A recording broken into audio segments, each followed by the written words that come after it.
إن الحمد لله نحمده ونستعينه ونستغفره ونعوذ بالله من شرور أنفسنا ومن سيئات أعمالنا من يهده الله فلا مضل له ومن يضلل فلا هادي له أشهد أن لا إله إلا الله وحده لا شريك له وأشهد أن سيدنا محمدا عبده ورسوله لا نبي ولا رسول بعده اللهم صل وسلم وبارك على سيدنا وحبيبنا محمد وعلى آله وأصحابه ومن تبعهم بإحسان إلى يوم الدين أما بعد فيا عباد الله أوصيكم وإياي بنفسي بتقوى الله فقد فاز المتقون حيث قال الله تعالى في كتابه الكريم يا أيها الذين آمنوا اتقوا الله حق تقاته ولا تموتن إلا وأنتم مسلمون.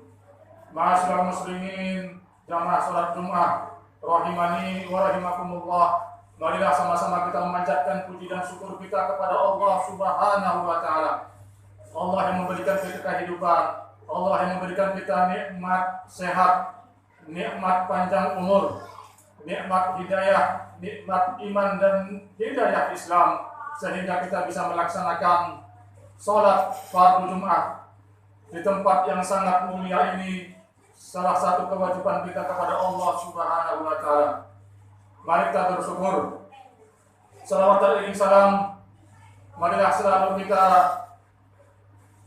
berikan, kita ucapkan kepada baginda Rasulullah sallallahu alaihi wasallam, kepada para keluarganya, kepada para sahabatnya tanpa terkecuali, khususnya di hari Sayyidul Ayyam yang penuh keberkahan ini, yang mana kita diperintahkan untuk memperbanyak salawat kepada baginda Rasulullah sallallahu alaihi wasallam.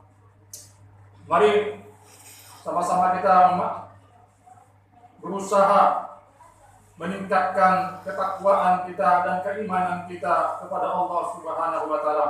Hari demi hari, minggu demi minggu, bulan demi bulan, ketakwaan dan keimanan kita harus terus bertambah dan harus terus meningkat.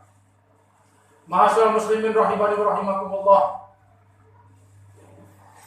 Kalau kita melihat kondisi sekarang ini, kondisi ujian, kondisi musibah, khususnya musibah pandemi COVID-19 ini yang terus Allah berikan kepada kita, yang terus Allah ujikan kepada kita.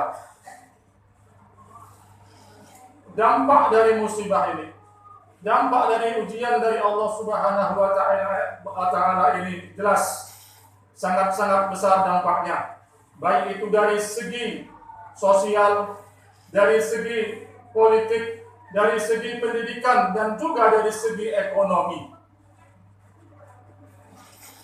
Mungkin dagangan kita ada sedikit kekacauan jelas. Mungkin jual beli kita ada sedikit merugi, sangat jelas karena kondisi sekarang ini. Allah Subhanahu wa taala memberikan kita gambaran, memberikan kita suatu tuntunan bagaimana sebenarnya perdagangan yang tidak ada ruginya. Kalau kita perdagangan di dunia ini, jelas terkadang rugi dan terkadang untung. Dalam surah Fatir, dalam Al-Quran, Allah Subhanahu wa taala memberikan kita suatu pelajaran, memberikan kita suatu bagaimana kalau kita mau menggapai suatu tijarah, suatu perdagangan yang tidak ada ruginya, baik itu di dunia yang akan kita rasakan, apalagi di akhirat kelak setelah kita dipanggil oleh Allah Subhanahu wa taala. Dalam Al-Qur'an, a'udzubillahi minasyaitonir rajim. Kita lihat surah Fatir ayat ke-29 sampai ke-30. Allah Subhanahu wa taala berfirman, "Innal ladzina yatlu kitaballah wa aqamus shalah wa anfiqu mimma razaqnahum sirran wa alaniyah yarjuna tijaratan lan tabur liwaffiyahum ujurahum wa yazidahum min fadlih innahu ghafurun syakur. Yang artinya sesungguhnya orang-orang yang sering membaca Al-Quran, mentilawahil Al-Quran, mentadabburi Al-Quran, dan aqamus shalah, senantiasa mengerjakan sholat dengan benar, wa anfaqu mimma razaqnahum, dan orang-orang yang mau berinfak, mengeluarkan infak dari apa yang telah kami rezekikan kepada mereka, yarjuna tijaratan lan tabur. Mereka itulah yang mengharapkan tijarah lan tabur. Apa itu tijarah lan tabur?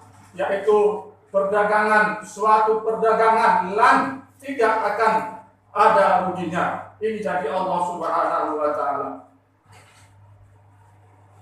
Kondisi sekarang ini pasti kita sering yang namanya merugi. Terkadang kita mengeluh, terkadang kita karena kerugian tersebut kita seujun kepada Allah. Kita berkurang ibadahnya, kita marah kepada Allah, kita marah kepada keadaan, kita marah kepada musibah yang sampai saat ini Allah ujikan terus kepada kita. Tetapi kalau kita baca ayat ini, kita renungkan ayat ini, Allah berjanji, Allah yang menciptakan kita, Allah yang memberikan kita rezeki, Allah mengajarkan kita bagaimana kita supaya menggapai yang namanya perdagangan yang tidak ada ruginya. Yang pertama tadi apa? Marilah kita dawamkan. Kita sering-sering membaca Al-Quranul Karim, tilawah Al-Quran. Karena bagaimanapun Al-Quran itu termasuk adalah zikir kepada Allah Subhanahu wa taala. Inna nahnu nazzalna dzikra wa inna lahu lahafizun. Sesungguhnya kami yang menurunkan zikir, yaitu Al-Quran.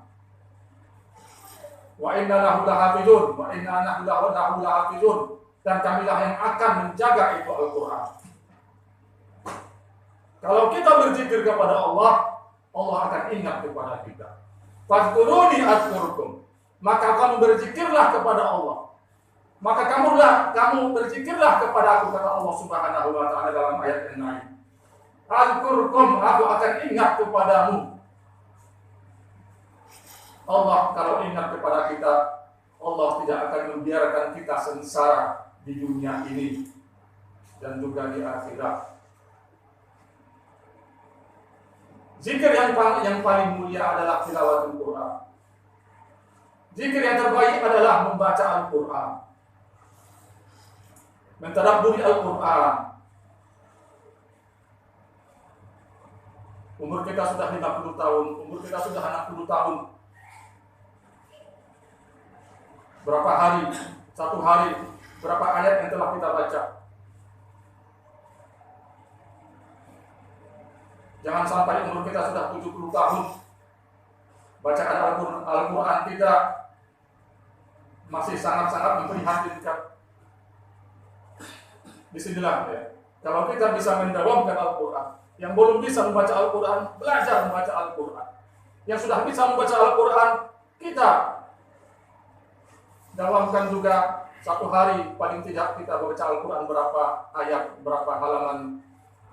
Setelah kita dawamkan membaca Al-Quran, kita tadabburin Al-Quran, kita lihat artinya, kita lihat tafsirnya, kita laksanakan apa isi-isi Al-Quran tersebut. Ini adalah tijarah dan tabur, perdagangan yang tidak ada ruginya. Yang kedua apa? Yang kedua adalah aqamus shalah, mengerjakan sholat. Ini janji Allah. Jangan sampai kita lengah berdagang sampai kita tidak mau sholat. Kita lengah bekerja sampai kita meninggalkan sholat. Kita malas dalam sholat. Allah yang memberikan kita rezeki, Allah juga yang menyuruh kita supaya kita melaksanakan sholat, beribadah kepadanya.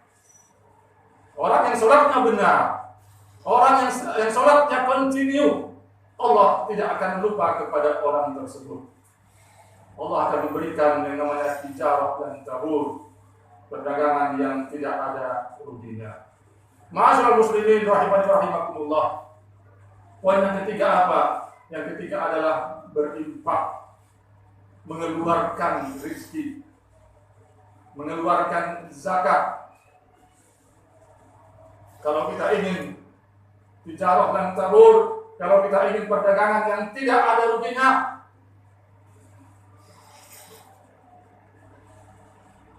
mari kita sisihkan setiap hari untuk berinfak di jalan Allah. Menyisihkan harta kita. Buat apa? Buat masjid. Buat apa? Buat sekolah-sekolahan. Buat apa? Buat pesantren. Buat apa? Buat taklim. Karena orang yang menyisihkan hartanya, dia tidak akan mendapatkan kerugian. Allah Subhanahu wa taala menekankan di dalam Al-Qur'an. A'udzubillahi minasyaitonir rajim. Qul inna rabbi yabsutur rizqa liman yasha' min ibadihi wa yaqdiru lahu wa ma anfaqtum min syai'in fa huwa yukhlifuh wa huwa khairur raziqin. Dalam surah As-Saba ayat ke-39. Katakanlah wahai Muhammad, inna rabbi yabsutur rizqa liman yasha'. Sesungguhnya Tuhanku, dialah yang melampahkan, dialah yang melapangkan rezeki kepada hambanya, dan dia jugalah yang menyempitkan rezeki kepada hambanya. Wa ma anfaqtum min syai'in fa huwa yukhlifuh. Dan apa-apa yang kamu infakkan, sesuatu yang kamu infakkan di jalan Allah, fa huwa yukhlifuh, maka dia, Allah pasti akan mengganti apa yang telah kita keluarkan dan apa yang telah kita infakkan tersebut. Wa huwa khairur raziqin, dan Allah adalah Maha pemberi rezeki. Ini janji Allah, supaya kita tidak galau, supaya kita tidak suudzon kepada Allah, supaya kita tidak menyalah-nyalahkan keadaan. Mari kita amalkan ayat ini, mari kita amalkan 3 poin ini. Yang pertama tadi, tilawatul Quran.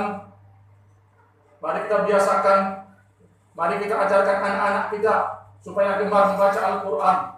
Kita juga sambil dagang, sambil kerja, ada senggang waktu, baca Al-Quran, baca terjemahannya, amalkan isi Al-Quran tersebut.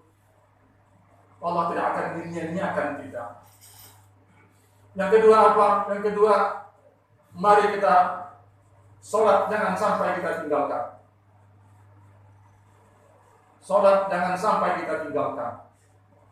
Kalau kita telah biasa dengan sholat, kita sudah dawamkan sholat, kita lihat apakah sholat kita itu sudah benar-benar sesuai dengan tuntunan dari baginda Rasulullah SAW, sudah benar-benar juga dengan kekhusyuannya, keikhlasannya.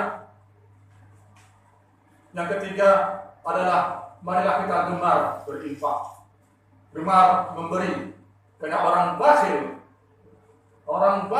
itu adalah orang-orang yang sempit rezekinya, sempit kehidupannya. Wa amma man bakhila wastaghna wa kadzdzaba bil husna fasayunassiruhu lil usra. Dalam surah Al-Lail Allah berfirman, wa amma man bakhila, adapun orang-orang yang bakhil, wastaghna, orang-orang yang merasa dia telah cukup, orang yang merasa dia telah kaya, dia tidak butuh lagi orang lain. Wa kadzdzaba bil husna, dan dia mendustakan al-husna, pahala dari kebaikan. Orang yang mendustakan akhirat, Allah akan memberikan kehidupan yang susah kepada orang tersebut. Ma'asyiral muslimin rahimani rahimakumullah. Mudah-mudahan khutbah kali ini memberikan kita pencerahan, memberikan kita gambaran, memberikan kita dorongan bahwa Allah tidak menyia-nyiakan hambanya yang benar-benar bertakwa kepadanya, yang benar-benar beriman kepadanya, yang benar-benar menjalankan segala perintahnya dan tuntunan Nabi sallallahu alaihi wasallam. Aqulu qawli hadza wa